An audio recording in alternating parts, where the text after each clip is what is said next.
আসসালামু আলাইকুম। স্বাস্থ্যকর রুটি তৈরি করার জন্য নিয়েছি মিষ্টি কুমড়ার বিচি, ছোলা বুট, মসুরির ডাল, মুগ ডাল, নিয়েছি বাদাম আর নিয়েছি ভাতের চাল। এই সব কিছু দিয়ে আমি ভালোভাবে ধুয়ে নিব।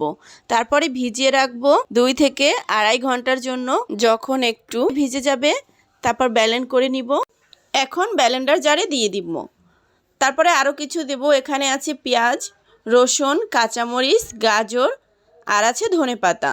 এই সব কিছু দিয়ে ভালোভাবে আর একটু লবণ দিয়ে ব্লেন্ড করে নিয়েছি। আমার ব্যাটারের কনসিস্টেন্সিটা এরকম হয়েছে। দিয়েছি একটু জিরার গুঁড়া আর একটু হলুদের গুঁড়া।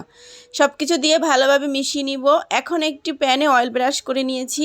এখানে 1 টেবিল চামচ দিয়ে একটু ঘুরিয়ে ঢাকনা দিয়ে রাখলেই রুটিটা তৈরি হয়ে যাবে।